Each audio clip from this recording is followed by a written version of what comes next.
Depuis le 24 février, la guerre est en Europe. Je suis là aujourd'hui devant vous pour vous dire, dans un premier temps, merci à vous et merci à la solidarité que vous avez exprimée pour venir en aide très rapidement à l'ensemble du peuple ukrainien.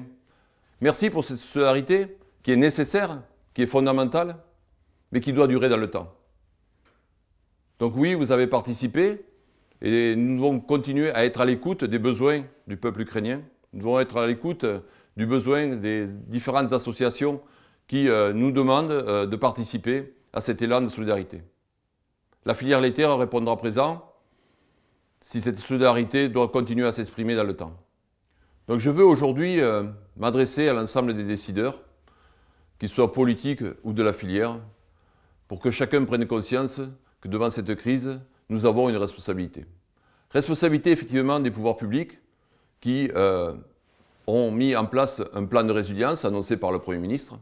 Au niveau de l'interprofession, en tant que président, je veux dire aux décideurs politiques qu'aujourd'hui ils ont une responsabilité.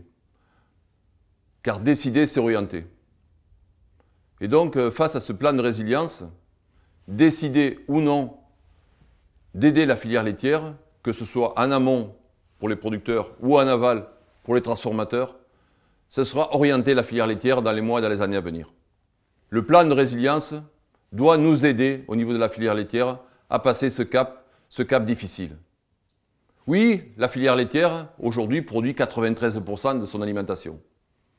Mais pour produire 93% de notre alimentation, nous devons acheter des produits, nous devons acheter de l'énergie, nous devons acheter des matières premières, nous devons acheter des semences. Donc tout ça a un coût exorbitant, comme tout le monde le sait. Donc les pouvoirs publics auront cette responsabilité de répondre à l'attente des producteurs qui veulent pouvoir continuer cette production laitière, sachant que les attentes sont fortes au niveau de la filière. Je peux vous dire aussi que l'aval de la filière est impacté par cette crise. Je veux parler des industriels, privés et coopératifs. Comment ils sont impactés? Concrètement, le lait est une matière vivante. Tous les 2 jours, en moyenne, un camion vient chercher le lait dans nos exploitations. Donc le coût de l'énergie, bien sûr, impacte fortement la collecte de lait. Et ensuite, ce lait est transformé dans des entreprises. Et donc le coût de la transformation, qui utilise de l'énergie, flambe actuellement. Et ces produits laitiers vont être amenés dans les magasins, dans l'ensemble de nos territoires français, mais aussi qui vont être exportés, parce que nous avons la chance aujourd'hui d'avoir une filière laitière qui exporte des produits laitiers.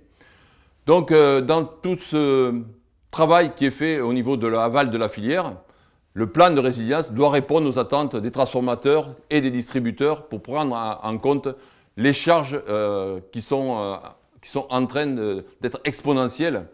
Et donc, le président d'interprofession a besoin d'avoir les pouvoirs publics à l'écoute de l'ensemble de la filière, de l'amont jusqu'à l'aval.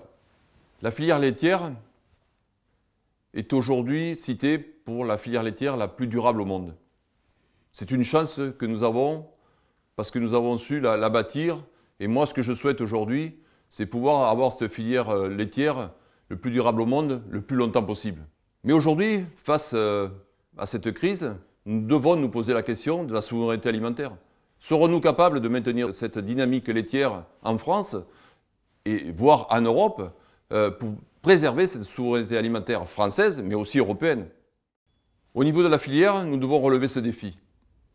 Les producteurs, sur leur exploitation, vont devoir décider pour orienter aussi, très prochainement, dans les prochains mois, orienter leur culture, orienter leur production laitière, orienter le renouvellement de leurs troupeaux.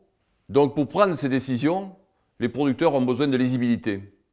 Cette lisibilité, elle se fera et elle aura lieu si les acteurs de la filière se mettent autour de la table et retrouvent la dynamique que nous avons connue ces derniers mois ou ces dernières années, à savoir répondre à une chose primordiale, c'est donner aux producteurs une rémunération et une lecture du marché intérieur.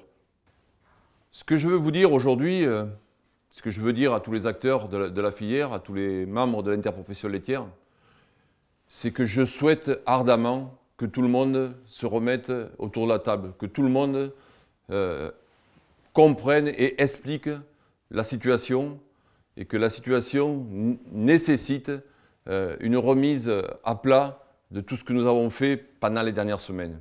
Mais il faut que les OP, les producteurs, parlent avec leur entreprise. Il faut que les conseils d'administration des coopératives prennent en compte toute cette problématique de la crise ukrainienne. Oui, il faut que les distributeurs fassent un effort parce que ce soit au niveau des marques, que ce soit au niveau des MDD, il y a des choses à rouvrir, il y a des négociations à rouvrir. Oui, il faut qu'au niveau de la RHF, les pouvoirs publics prennent en compte aussi le fait que la RHF est un acteur du marché intérieur. Alors oui, tout le monde doit se parler. Tout le monde doit être dans la dynamique. Tout le monde doit pouvoir faire que cette filière laitière soit durable et que nous continuions à être fiers d'avoir de la production laitière sur tous nos territoires. Nous n'avons pas le temps d'attendre. Nous n'avons pas le temps d'attendre des négociations pendant des mois. Il faut que très rapidement, nous soyons en capacité de renégocier. L'interprofession, et en tant que président, je vous assure que nous allons faire le maximum. Je vais demander aux collaborateurs de l'interprofession, aux collaborateurs du CNIEL, de mettre à disposition le maximum d'éléments pour que vous puissiez objectiver toutes ces négociations. Ce n'est pas une querelle de cocher, c'est la survie de la filière laitière, c'est l'avenir de la filière laitière. Voilà, j'ai exprimé devant vous toutes les attentes qui sont les miennes en tant que président de l'interprofession laitière, mais je veux, pour terminer, exprimer aussi devant vous toute la solidarité de la filière laitière pour le peuple ukrainien.